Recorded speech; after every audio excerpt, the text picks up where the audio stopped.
Dice: he aquí que mi siervo será prosperado, será engrandecido y exaltado, y será puesto muy alto. Sí. Y pareciera que es en contraste con lo que sucede, ¿verdad? Después, que dice: como se asombraron de ti muchos, de tal manera fue desfigurado de los hombres su parecer, y su hermosura más que la de los hijos de los hombres. Así asombrará él a muchas naciones, los reyes cerrarán ante él la boca, porque verán lo que nunca les fue contado y entenderán lo que jamás habían oído. ¿Quién ha creído a nuestro anuncio y sobre quién se ha manifestado el brazo de Jehová? Dice: subirá cual renuevo delante de él, y como a raíz de tierra seca no hay parecer en él, y hermosura le veremos, mas sin atractivo para que le deseemos. Hablando de cómo iba el Señor Jesucristo a padecer. Amén. Dice que no hallaremos hermosura en él. Dice: más inatractivo le veremos. Y pareciera que está en contraste con lo que inicia diciendo el profeta Isaías. Dice que aquí mi siervo será prosperado, será engrandecido y exaltado, y será puesto muy alto. Y empezamos a leer lo que le sigue y decimos: ¿cómo es eso? ¿Dónde está la exaltación? ¿Dónde está la gloria? ¿Dónde está el reconocimiento?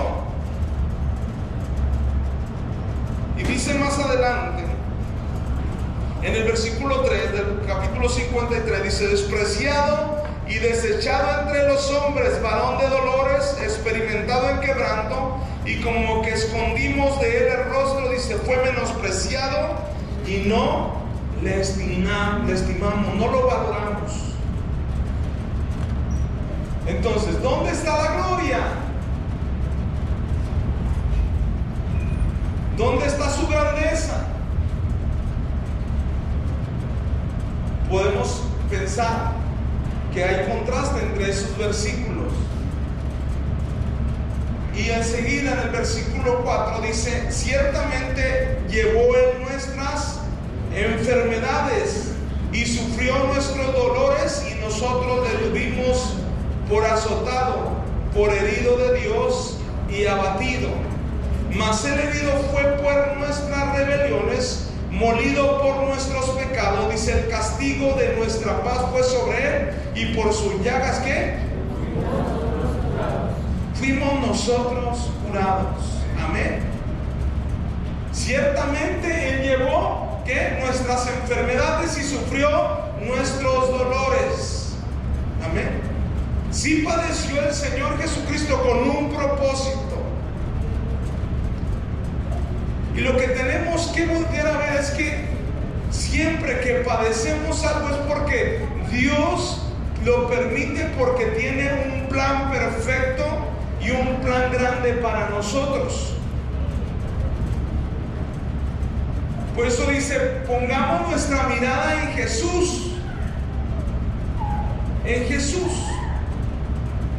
Porque a veces nos agobia tanto el mundo, nos agobia tanto las situaciones difíciles, que a veces podemos pensar que Dios no tiene un plan con nosotros, que no hay grandeza para nosotros, que no habrá exaltación para nosotros, que no seremos prosperados. Porque eso es lo que trata de opacar el diablo. Eso es lo que tratan de opacar las tinieblas. Que usted deje de creer en la palabra del Señor, que usted deje creer que Dios tiene un llamado para usted, un plan para usted y para mí.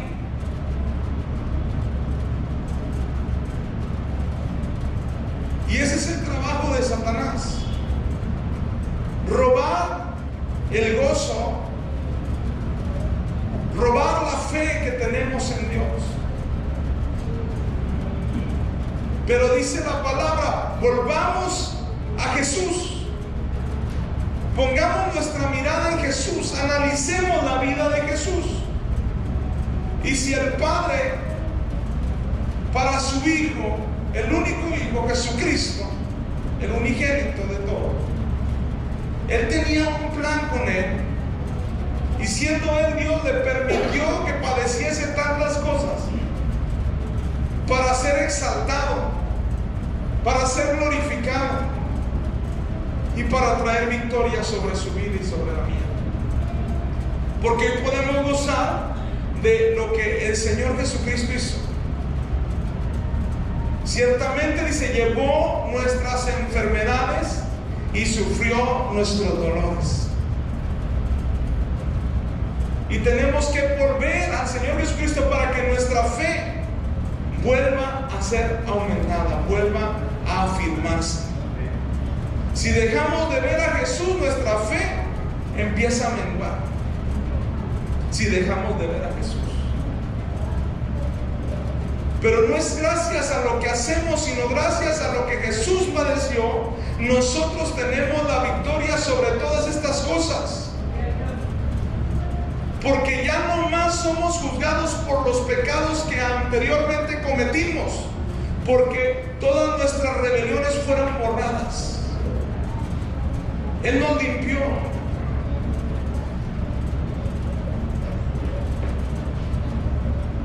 Entonces, cada vez que nosotros nos apasionamos por Jesús, nos entusiasmamos por Jesús, Dios va a traer grandes victorias a nuestra vida. Porque sí, ciertamente después del padecimiento viene la grandeza, viene la victoria. Pero es lo que el diablo trata de opacar. Dice la palabra que Él fue molido por nuestros pecados. Esto es lo que pasó cuando Jesús va a la cruz, lleva su cruz. Dice, el castigo de nuestra paz fue sobre Él. Dice, y por su llaga fuimos nosotros curados. Y siempre va a haber muchas cosas que están en contra y que van a venir a decirnos, no hay solución. No hay solución. Después de lo que tú estés viviendo, lo que sigue es todavía peor. Después de lo que tú estás viviendo, lo que sigue es la ruina. Eso es lo que trata de decirnos muchas veces el diablo, o las tinieblas, o el mundo. Pero tenemos que voltear a ver, a fijar nuestra mirada en la vida de Jesús y en lo que Jesús hizo por usted y por mí. Jesús no vino a morir, a sufrir en balde, no vino a ser castigado en balde. Hay mucho poder en lo que Él hizo. En cada vez que Él fue insultado y no abrió su boca, hay bendición para usted y para mí. Cada vez que Él era azotado, había bendición para usted y para mí. Así es que eso no lo puede borrar ni el mundo ni las tinieblas. Jesús ya nos dio una victoria con su cruz, y eso no lo puede borrar nadie. Eso no lo puede quitar nadie, por más de que se esfuerce el enemigo. Eso ya está hecho, ya está decretado, ya está anunciado. Ya hay libertad para los cautivos. Ya hay sanidad para los enfermos. Eso ya está decretado. Eso ya se anunció por el gran Rey de Reyes y Señor de Señores para su vida y para la mía, si hemos creído. Entonces, la pasión de Cristo, muchos piensan que la pasión es una emoción. No. Hablamos del otro sentido de la pasión en el otro concepto, en el sentido de que la pasión es padecimiento para ser engrandecido.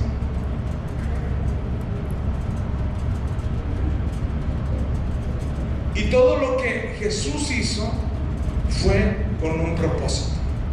Todo lo que dejó, todo lo que el Padre dejó hacer al Hijo es con un plan. Así es que Dios tiene un plan para con todos nosotros. Dios no nos llamó para avergonzarnos. Dios no nos llamó para que vivamos en la ruina. Dios tiene un plan para nosotros. Díganlo, Dios tiene un plan para nosotros. Amén. Y ese era el plan del Señor. Y dice, vayamos otra vez nuevamente a la carta a los Hebreos.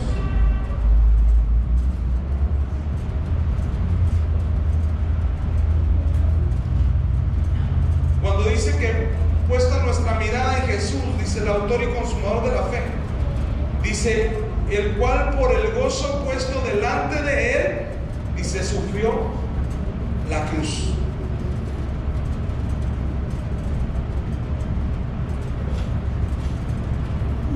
Y muchas de las veces tendemos a pensar, decimos, no, pues es que para ser exaltado él, para ser glorificado él, para que Dios lo enalteciera.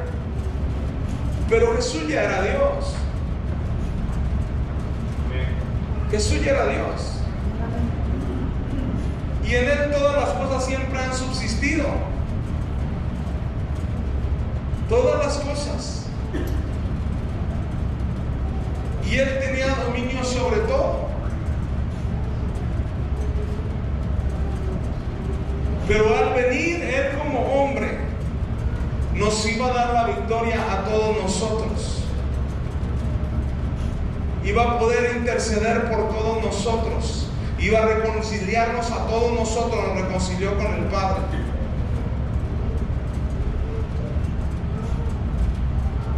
Entonces, si algo está desviando nuestra mirada, y para cualquier lado donde usted vea, donde usted mire, va a encontrar decepción, vamos a encontrar quizás muchas cosas que nos deprimen, muchas cosas que nos angustian. En este mundo, la mayoría de las cosas son corrompidas.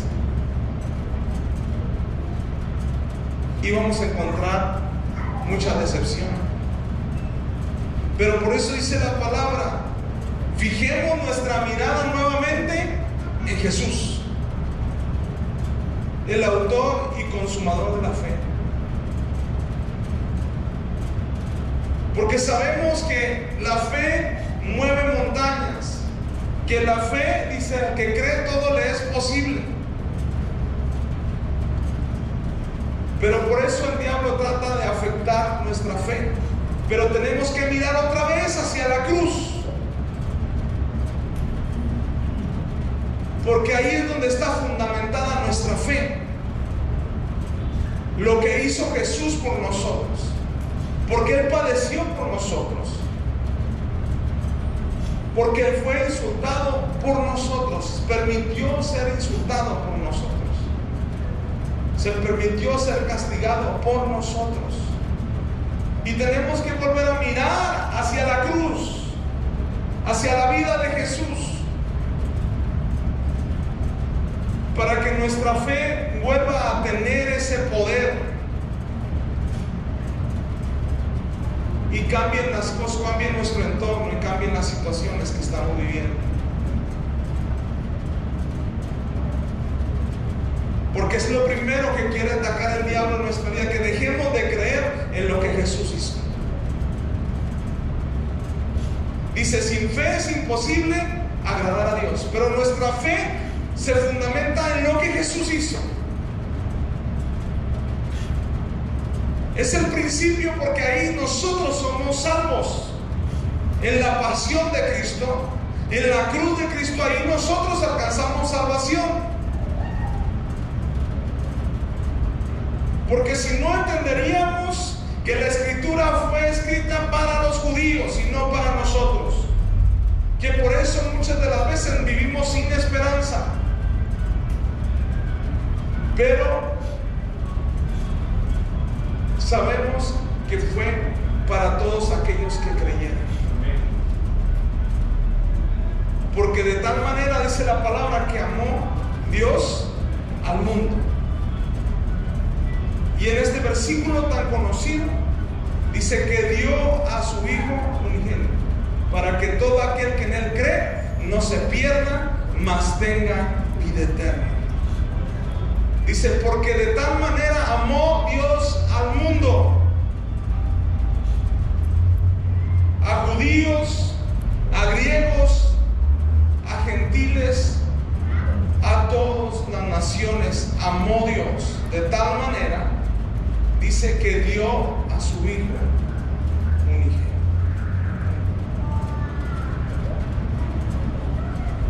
Y cuando hablamos de que lo dio, no estamos hablando de cualquier cosa, estamos hablando que Él permitió que Él pasase esta cruz, que Él fuese lastimado, que Él fuese traicionado.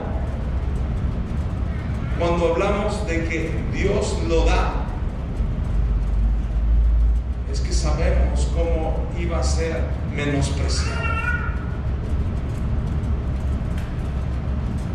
Y aún en este versículo encontramos la cruz de Cristo. Porque el Padre lo da. ¿A quién Él lo da? Al mundo. A nosotros, los que hemos creído. Fue dado el Señor Jesucristo. No para padecer como nosotros, para padecer más que nosotros.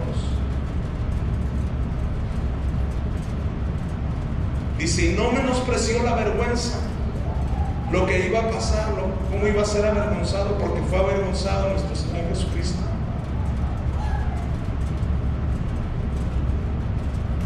Fue avergonzado.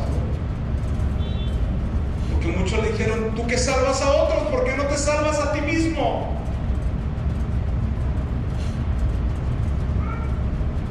¿Cuántas veces no ha venido a decirnos el diablo con las tinieblas esto? Tú quieres